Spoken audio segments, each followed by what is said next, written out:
ईश्वर की कृपा हो तभी ईश्वर की याद आती, बगैर ईश्वर की दया कृपा के बगैर ईश्वर की याद आ ही नहीं सकती।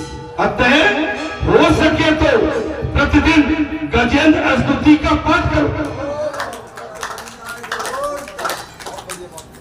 हो सके गजेंद्र स्तुति का पाठ।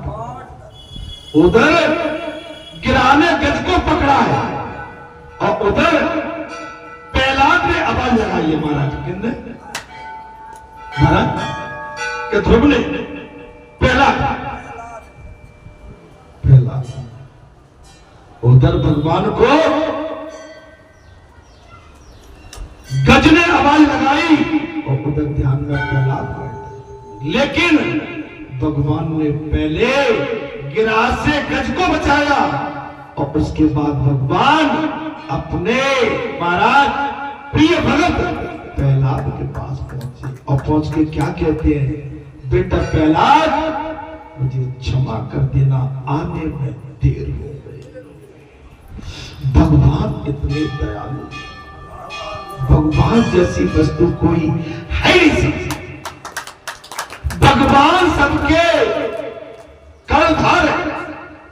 माता पिता, ये संसारी माता पिता से भी बड़े परम पिता है। आज भी हमारे संग है और शरीर छोड़ देंगे उसके बाद।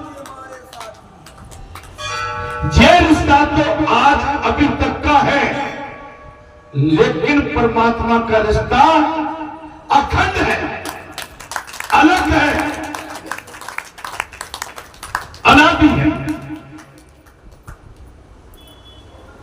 हो सके तो प्रतिदिन गजेंद्र स्तुति का पाठ करो, तो मत्स्य अवतार चरित्र का पाठ भी कर लो। मत्स्य अवतार पाठ भी कर लो। मध्यरात्रि को रास पंचायत स्वाधीन का पाठ कर। ऐसा करने से प्रभु से महाराज काम उसे नहीं सकता। देखिए, काम वासना नहीं करता। इस दुष्ट वासना को मारने के लिए केवल ईश्वर का सहारा लिया। भगवान का भजन, जब तक संसार की वासना के बीच में भगवान को नहीं लाओगे, जो वासना दूर हमसे जाएगी। संसार की वासना को दूर रखने के लिए भगवान का भजन करना पड़ेगा। गजेंद्र महाराज प्रार्थना कर ही रहा था, अभी करना कोई नहीं। गजेंद्र प्रार्थना कर ही रहा था, अब तो मुझे अविनाशी दिव्य शरीर दीजिए। यमुना महारानी की कृपा से अलौकिक शरीर के महाराज नूतन तत्व का दान देता।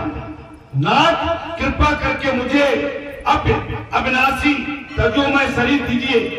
हे नाथ, आप शरीर आप शीघ्र ही पधारे। हे नाथ, हे गोविंद, हे नारायण, मैं तीन उपकाश। हे गोविंद, हे नारायण, अब तो शीघ्र पधारिए। मैं दीन हूं, मैं इस समय असहज हूं, अनाथ हूं। आपके बगैर मेरा इस संसार में कोई नहीं। काल के मुख से मुझे मुक्त कर दो, काल के मुख से। हे अनाथों के भी नाथ, मुझे काल के मुख से मुक्ति दें। जब उस गणराज को बचाने के लिए ब्रह्मा आदि कोई भी देवता न आए तो परमात्मा को चिंता हो गई। अब सुन लो, जब गजेंद्र ने इतनी पुकार अर्चना अर्जी विनय सब कुछ किया, लेकिन ब्रह्म आदि देवता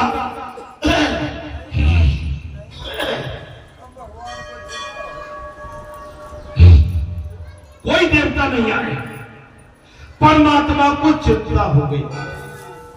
कथा बहुत आनंद की है। परमात्मा को चिंता हुई, वे स्वयं दौड़ते हुए आए।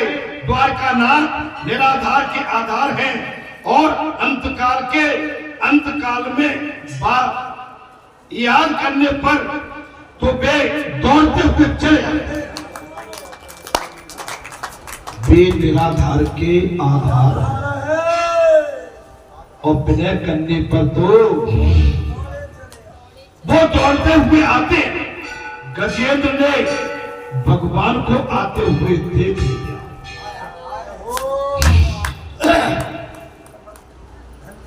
गजेंद्र ने उस सरोवर में भगवान को आते हुए तो उसने सरोवर में से एक कमल का फूल लेकर भगवान को अर्पित कर दिया। गजेंद्र ने भगवान श्री हरि को आते हुए देख लिया तो गजेंद्र ने सरोवर से एक कमल के फूल को तोड़ के भगवान को अर्पित किया। तुलसी और कमल परमात्मा को अति प्रिय है।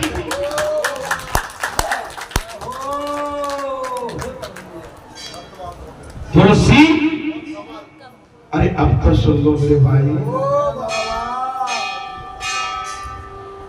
अरे भोग नहीं, केला नहीं, तुलसी तो ले लो भाई। भगवान को अति प्रिय है। परमात्मा की नाभि से कमल उत्पन्न हुआ है।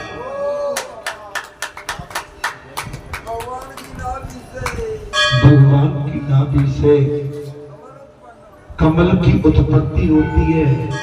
और कमल क्या फल देता है? कमल में से क्या निकलता है? मखाने। अरे बाप गिरधर भैया, आज तो चोट मार। अरे पुजारी, आज तो फेल हो गए। आज तो बिल्कुल 100 सुनार की एक आप सब देखे हक्के बक्के बाप गिरधर, आज तो गिरधारी ने चोट मार। कमल में से मखाने आए। जो मखाने होते हैं ना वो कमल से, इसलिए कमल जो मखाने को फास्ट में, व्रत में और अच्छे काम में कमल का उपयोग, मखाने का उपयोग अधिकांश किया। वाह भैया, अरे भैया गिरधारी हो तुम तो भाई।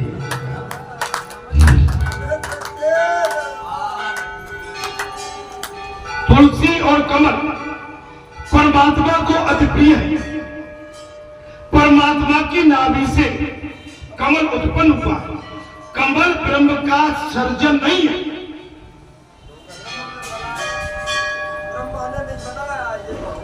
कमल ब्रह्मा का सर्जन नहीं है, ब्रह्मा जी के द्वारा बनाया नहीं है। भगवान ने उस कमल के फूल को स्वीकार किया और अपने सुदर्शन चक्र से मगरमच्छ का वध कर दिया।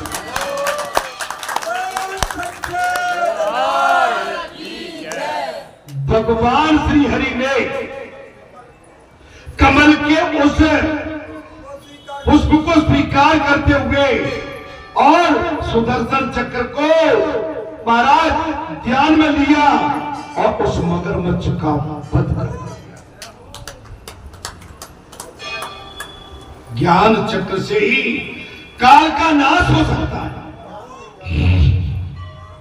आप हम कहीं फंस जाए, किसी पीड़ा में, किसी दुविधा में, कोई हमें घेर ले, हम कुछ अपनी चाहत कुछ अच्छी है, लेकिन अच्छे में भी कुछ है विघ्न आते। वह केवल हमें अपने विवेक और बुद्धि का इस्तेमाल करना है, ताकत का नहीं। ताकत फैल हो जाएगा।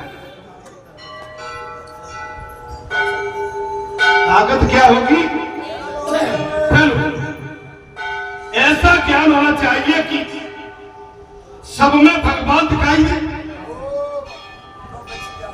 आप बच्चा, आप ये मान के चलिए, कल हम यहां से चले तो पहले गाड़ी यूं करके उधर बढ़े, तो गाड़ी ऐसे चले, आगे आगे चले, चल रहे हैं हम, पीछे पीछे हैं, आगे चल रहे हैं, फिर चल रहे हैं, लेकिन ठिकाने पे हम पहुंच गए। मैंने थोड़े से मोड़ चौराहे तो आते नहीं, मैं कोई उसके लिए किसी को दोषी नहीं दे रहा, ये तो हम हमारा लेकिन संकल्प क्या था पहुंचने का। हमारा संकल्प था कि हम जिस लक्ष्य के लिए निकले हमें भाग,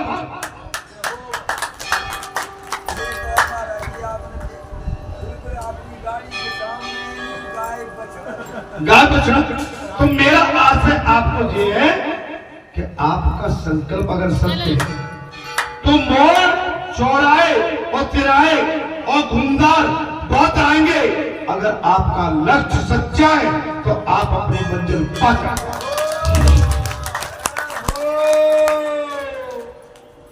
जिससे ब्रह्म दृष्टि प्राप्त होती है,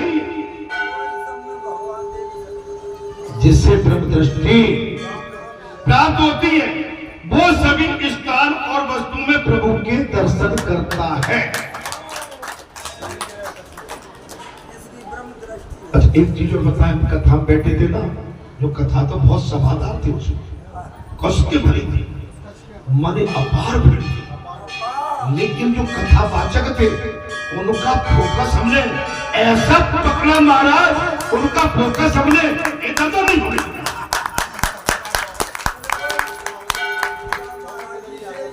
हम 1.5-2 घंटे माने दृष्टि एकदम तार मन मजाल है उनकी, न तो इधर को न इधर को, और तार को खिंच रहा था। क्यों? मन का तार रसिक थी। भैया आज जो बड़े मुश्किल में श्रोता मिले, बड़े मुश्किल में, इसलिए आनंद आ रहा, बड़ा आनंद आ, मजे हुए कथावाचक थे, मजे हुए, मने कथा के अलावा उनको कोई भी खड़ा होता, अरे भाई हट जाओ, इस समय मेरा लक्ष्य है, मुझे लक्ष्य को पाना।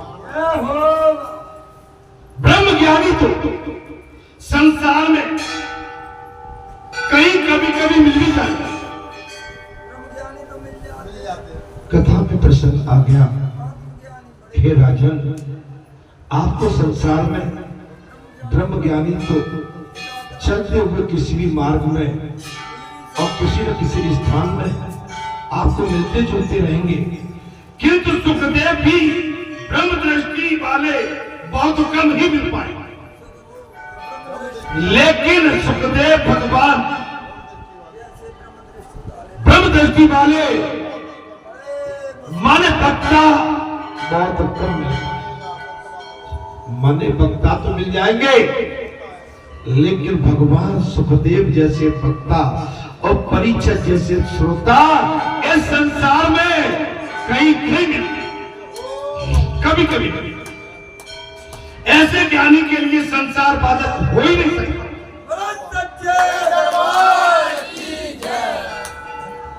ऐसे ज्ञानी के लिए आप जैसे ज्ञानी, तत्व ज्ञानी, भगवान से प्रेम करने वाले, अपना भगवान को सब समर्पित करने वाले ऐसे श्रोता बहुत कम मिलते हैं। मिल तो जाएंगे, लेकिन ऐसे श्रोता मिलना भी बहुत कठिन है। अज्ञानियों के लिए संसार बाधक है। अभी मैंने वही कहा, अरे भाई वहां से बैठ के रह गए, नहीं, आपने जो लक्ष्य लिया है, आपने जो संकल्प लिया है, अब उसमें निराश हताश नहीं, आप तो बस अपना एक अर्जुन की तरह अपना निशाना साध के चलते। कभी तो भनक पड़ेगी दीन दयाल के, आपका काम बनेगा। अगर आपका इरादा सच्चा है तो आपका काम पक्का है। आपका इरादा सच्चा है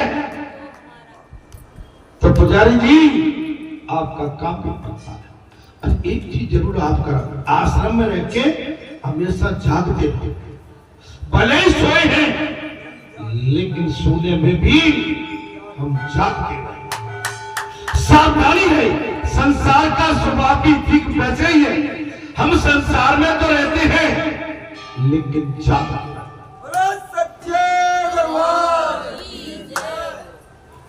अगर आप कहीं संसार के प्रपंच में फंसे वहीं से आपका विनाश प्रारंभ हो जाएगा। संसार केवल अपना स्वार्थ सिद्ध करता है। क्या करता है? और स्वार्थ के बाद ये हमसे विमुख हो। ज्ञानी को नहीं, ज्ञानी के लिए जगत, ज्ञानी को नहीं, ज्ञानी के लिए जगत, जगत के नहीं, जगत के लिए देखिए प्रश्न है। अज्ञानी के लिए संसार बाधक है। ठीक है, कथा को थोड़ा ध्यान से सुनिए। और ज्ञानी को नहीं, ज्ञानी के लिए कोई बात नहीं। और ज्ञानी के लिए जगत, ज्ञानी के लिए जगत तो ठीक है लेकिन जगत के लिए ज्ञानी।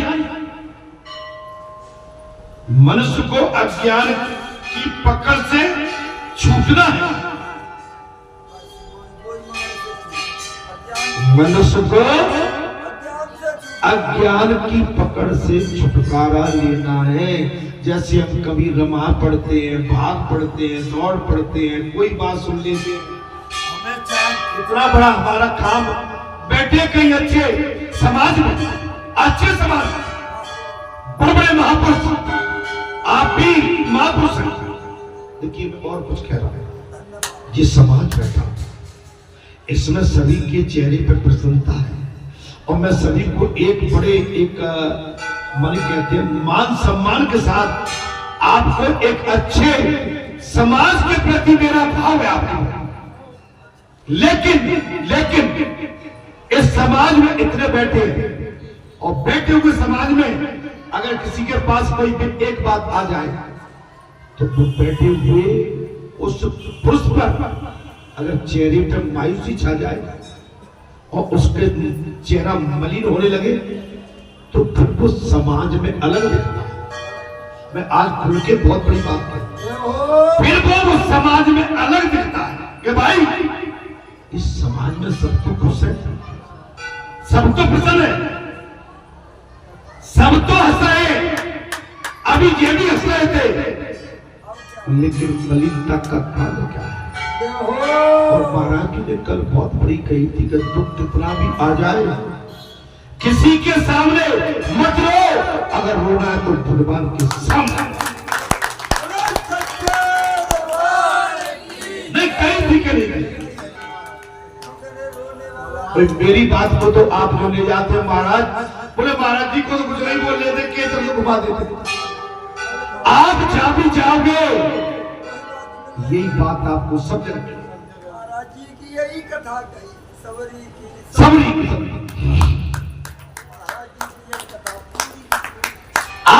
आपका चेहरे पर, अरे भाई हम मर तो नहीं गए ना, अच्छी बात है। और मर भी जाएंगे तो क्या कर लेंगे? हमसे कोई अभी आके कह दे महाराज जी आपका एक सांस के बाद अंत है, हम कहेंगे चाह से बढ़िया तो टंटो कुछ कोई नहीं चलता है। तो भाई क्या करना है? अच्छा मृत्यु अटल सत्य, आप कभी भी सुस्त मत होगा, मुरझाया। ऐसा कोई नहीं है जिसके घर परिवार में कलेश कलह और दुख न हो, सभी के घर दुख से पटे पड़े, लेकिन समाज में बैठ कर बातों टनक से भले ही घर जाके आराम से भगवान का भजन करते हो, लेकिन समाज के सामने जब जाते हो, क्योंकि जो सामाजिक प्राणी होता है, जो सामाजिक मनुष्य होता है, उसकी तरफ लोगों की निगाह जाता है।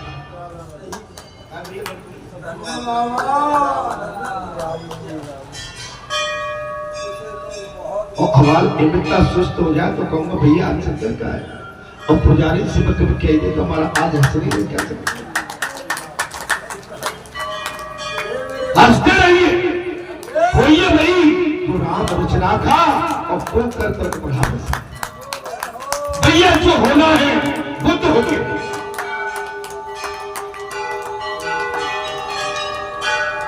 ये शरीर को मत जलाओ, ये शरीर अमूल्य है, इसकी महक को, इसकी चमक को मत घटाओ। ये शरीर की चमक और महक को मलिन मत कर, नहीं तो लोग आपकी तरफ देखना भी बंद कर देंगे। समझ लो,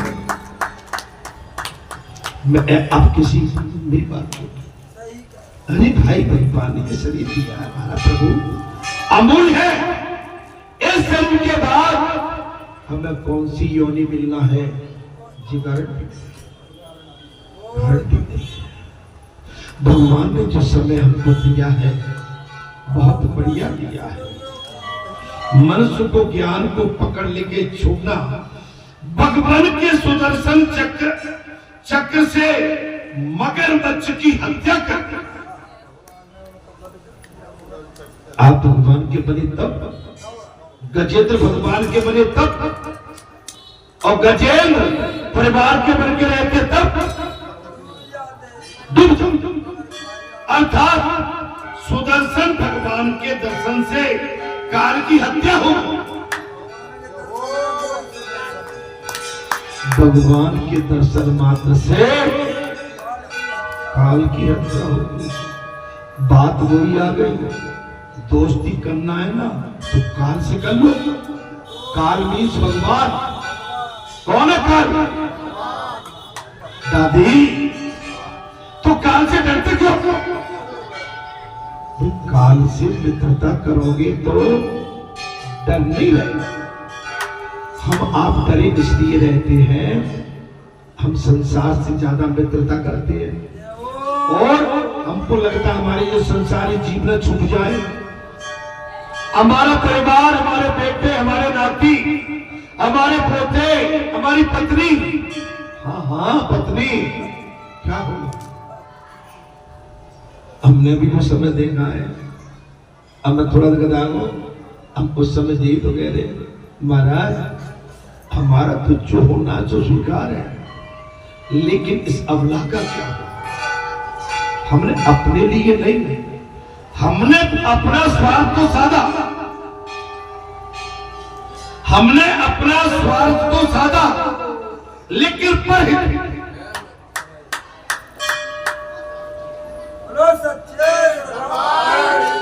अपना जीवन हाय तुम्हारी, अपना जीवन हाय तुम्हारी, यही कहानी आंचल में है दूध और आंखों में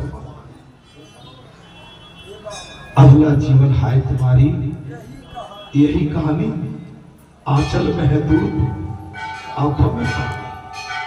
अरे माताओं जैसा कोई बन नहीं सकता। ये माताओं के चरण छू, इनके चरणों की रज को चाट, माँ जैसी ममता, माँ जैसी वस्तु, माँ जैसा कोई और कोई स्वाद है।